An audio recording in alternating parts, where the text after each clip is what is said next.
My father has a strange diet. He likes pickles, but he likes the juice even better. He'll routinely polish off an entire jar of pickles, as well as the juice in one sitting. And he's been doing this for a while. Back in the 80s, his dentist told him that if he didn't stop, his teeth would disintegrate entirely within 20 years. The dentist said he'd need to pay for all new teeth to replace the ones that he had ruined. My dad figured that in 20 years he'd be able to afford it, so we just kept on drinking the juice. And when I was a small child, my father paid for a brand new set of teeth.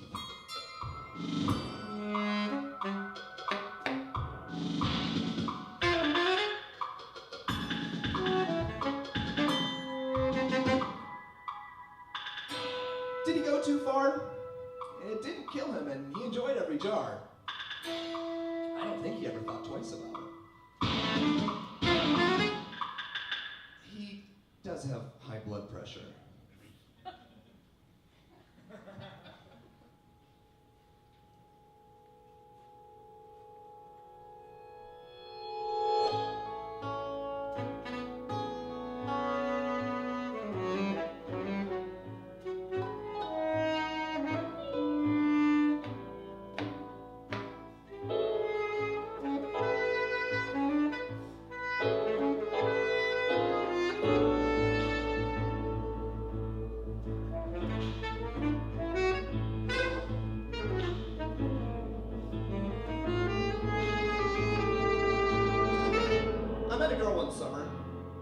Wasn't Joan, but that's what I'll call her today.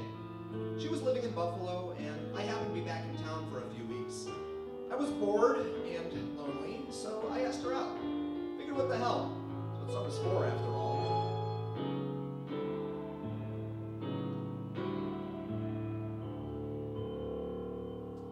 Joan liked me, but I don't know why. Despite my best efforts, I never felt I successfully charmed her on my own terms. I tried my hardest, but she never fell for the parts of me that I thought were worthwhile. Still, we did enjoy each other's company, so we acted as though my stay in Buffalo wasn't just temporary. We committed. A summer romance. It's not a new story. I left town, she didn't, and that was that. I'd already learned the difficulties of long distance. I will happily commit to the summer, but I'm not going to kill myself trying to make it into anything more. And so, the story should have ended there. It didn't, of course.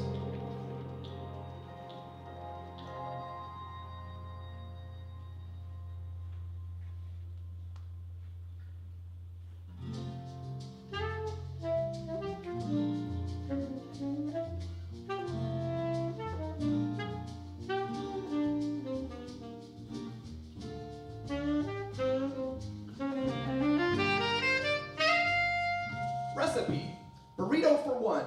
You will need 1 flour tortilla, 1 chicken thigh, 1/4 Vidalia onion, 1/4 cup of cilantro. Unless you think cilantro tastes like soap, in which case, why are you even making a burrito? 1/4 red pepper, 1 spoonful of black olives, 2 spoonfuls of black beans, 1/4 hothouse tomato, 1 clove of garlic, 2 if you're Chicana, or Italian for that matter. 1 big old handful of shredded cheese, a dollop of sour cream, 2 eggs.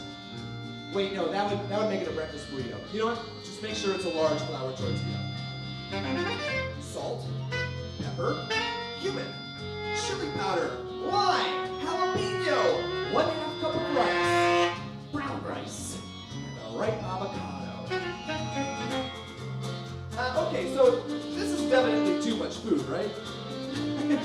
Geez, some carne asada and 2 sides of plantains? Really? A whole tray of tamales? A tray? Okay, well, there's no point in throwing it out. Maybe invite some friends?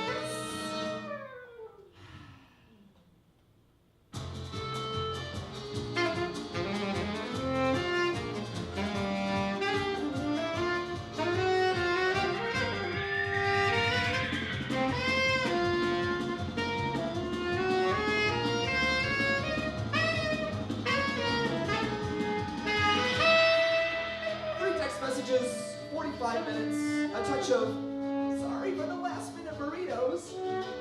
4 shots of tequila. 0 sombreros, because that's appropriation. Unless you're Chicano, I suppose. 4 full stomachs.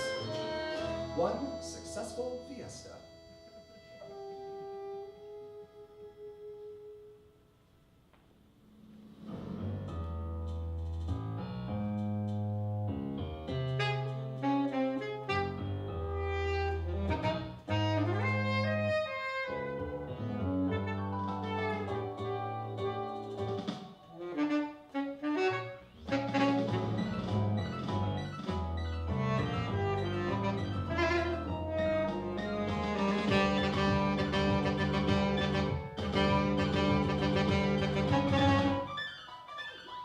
I told you I don't know why Joan liked me.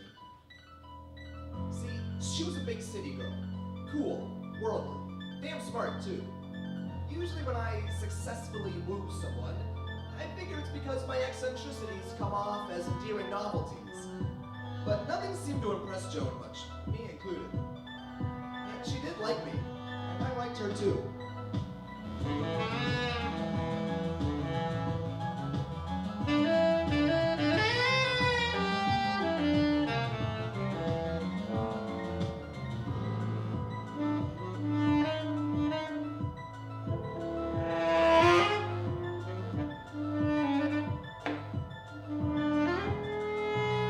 Anyway, a week after I left town, she told me she was renting a lake house in Grand Bend, Ontario for the weekend with some Canadian friends. It was as close to Michigan as she ever planned to get, so she asked if I wanted to come. Summer wasn't technically over. We could keep the flame alive a little longer.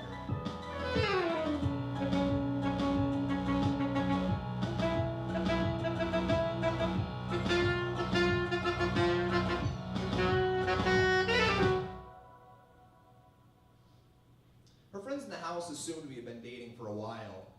I didn't have the heart to tell them that this was technically an elaborate 6th date. Truthfully, half the reason I decided to go was just for the novelty. It's fun to play pretend.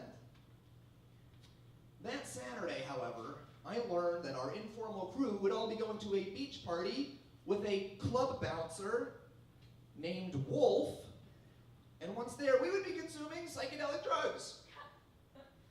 Now, I'm not one to frequently test the limits of my psyche or the law, but like I said, I was there for the novelty, and we were already committing to an illusion.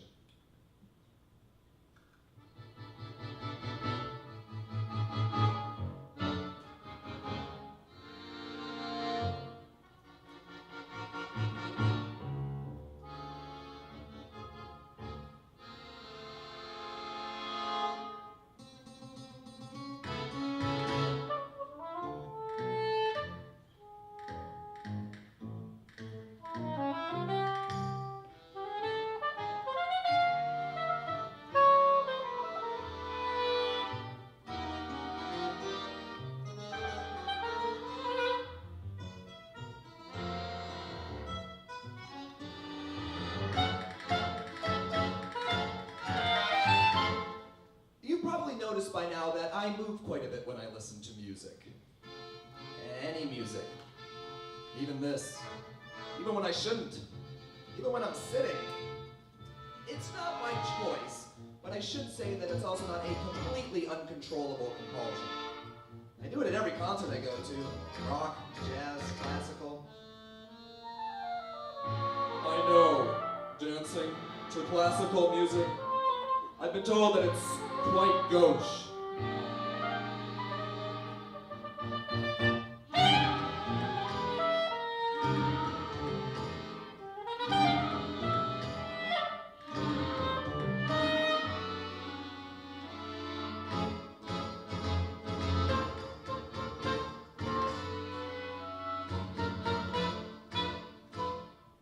Music is not a spiritual experience for me.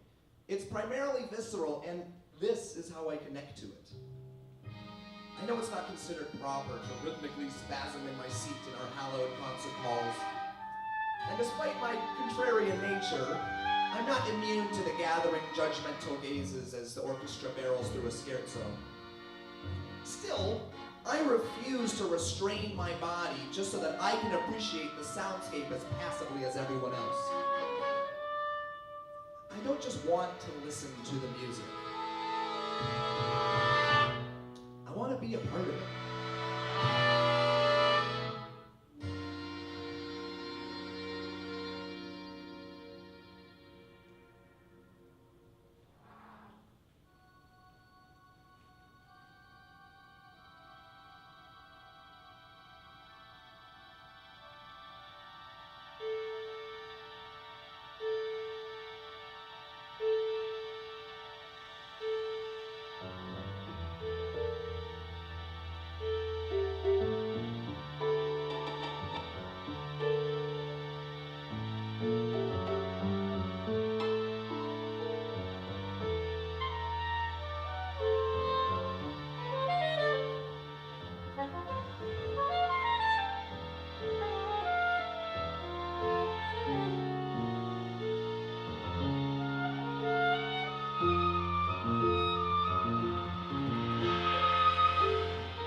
Joan and I took the drugs. We walked along the beach, hand in hand, far into the distance, waiting for the effects to settle in. After an hour had passed, we spun around to return by way of the sandbar. Gradually, I felt a warm, tingling sensation crawl down my back. My whole body felt connected to the sand between my toes. Any and all anxiety seemed to evaporate off from me. And then I realized that's all just normal beach stuff. The drugs weren't working. Whether by chemical trickery or pure force of will, my body and mind chose to reject the effects of the psychedelics.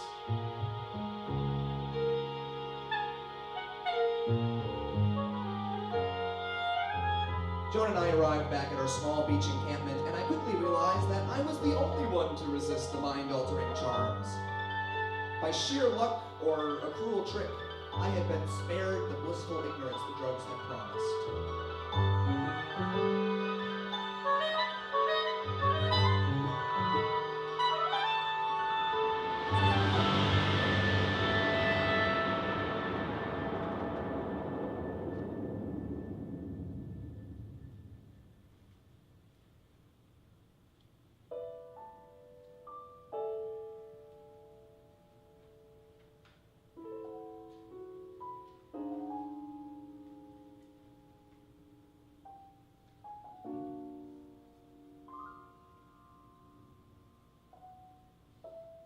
Janet H. has perhaps the most puzzling symptoms I've encountered in my 30-year medical career.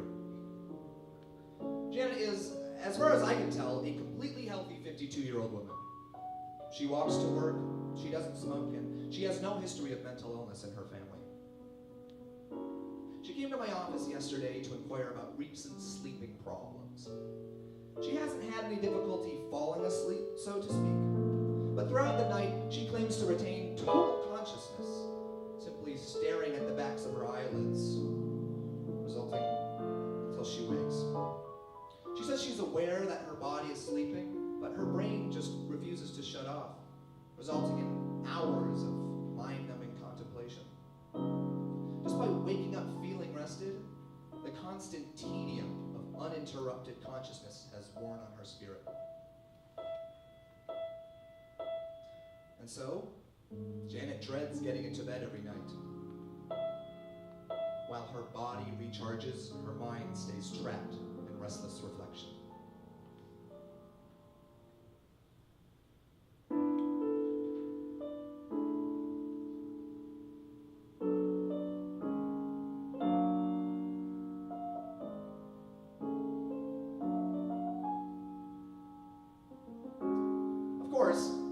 had no means of verifying any of this. My first intuition was that such symptoms would be impossible. And yet the fatigue in her eyes had me second-guessing myself. Against my better judgment, I stayed up late into the night poring over medical records, searching for any clues into this mysterious condition. When at last I finally gave up, I crawled into bed, closed my eyes, and enjoyed hours of blissful, ignorant sleep. Imagine being denied that fundamental daily reset. I wouldn't wish it on anyone.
So, doing drugs is bad. Not doing drugs when everyone around you is tripping is better, but it's not easy.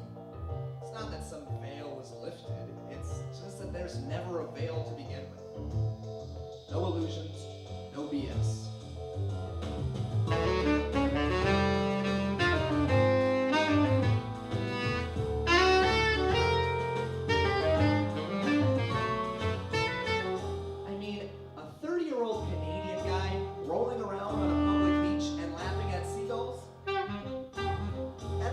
It's not a good look. One guy said he hadn't experimented with psychedelics in 15 years because he had been in prison.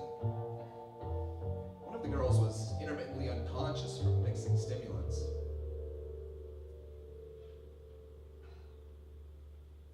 I'm sorry. I don't mean to moralize, I guess. In many senses, I still got shortchanged. It looked like they were having fun. I was the one sitting around forcing myself to giggle so as to not blow my cover. It's okay to dive into the unknown, but it's probably best to at least know what you're doing.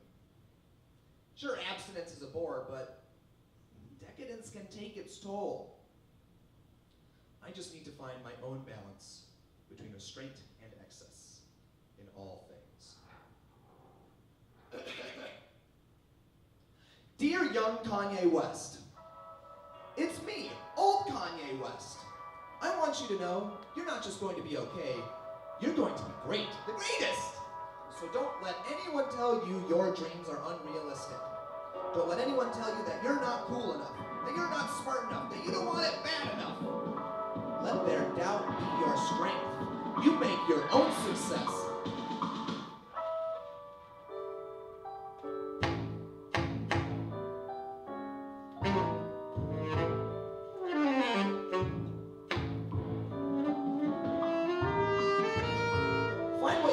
And do it all day and all night. Get some sleep, and then do it again.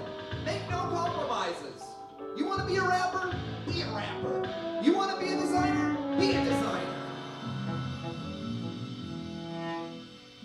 You want to raise a family?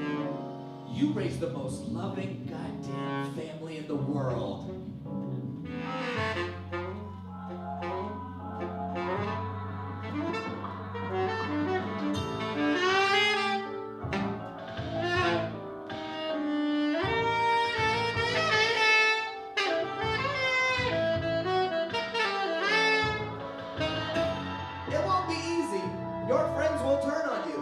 Privacy will be a thing of the past. One of your cousins is even going to steal your laptop. But it's all worth it to be the best. Trust me, I'm Kanye West.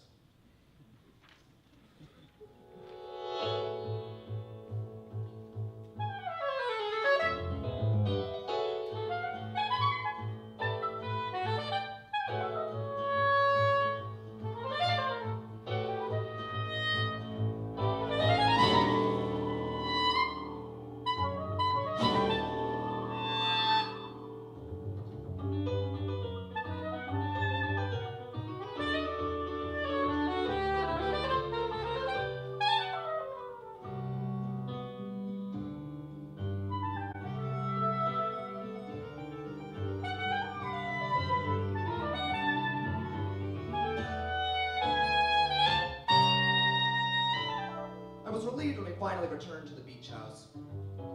I wiped the sand off me, grabbed a beer, and started making guacamole.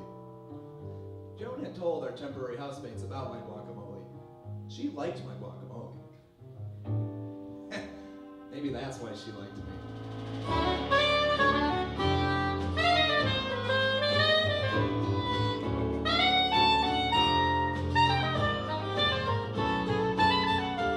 In the end, that was all I really wanted out of the weekend.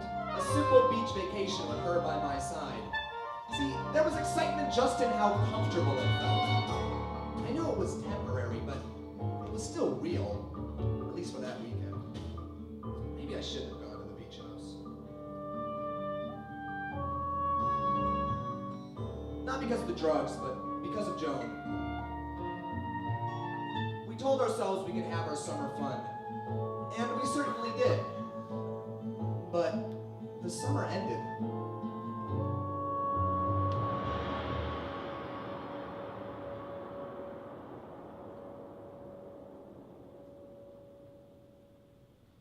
It wasn't the last time I ever saw her, but the thrill of the next visit was just as fleeting. Maybe I'll still see her again someday. Holding back seems safer. I do miss her, though. Call it withdrawal.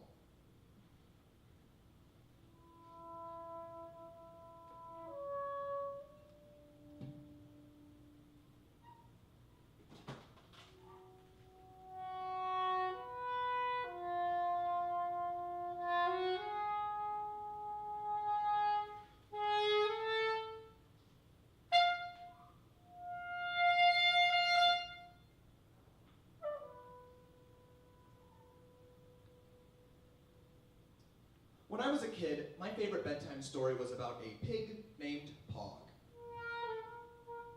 One day, Pog painted his whole house red. He painted his furniture red. He painted his clothes red. He even painted his feet red. And when all was said and done, Pog said, "I don't know why I did all that. I don't like red."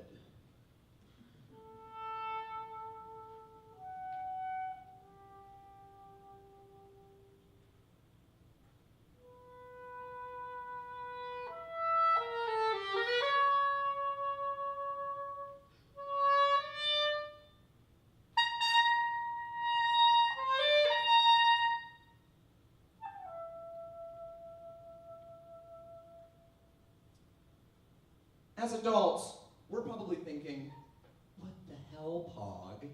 You didn't even consider your own color preferences before painting your house and body?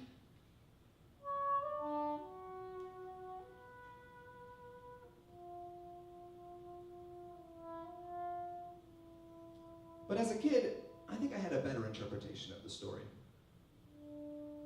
I didn't think Pog was stupid. I just thought, I like Pog. He's a silly pig.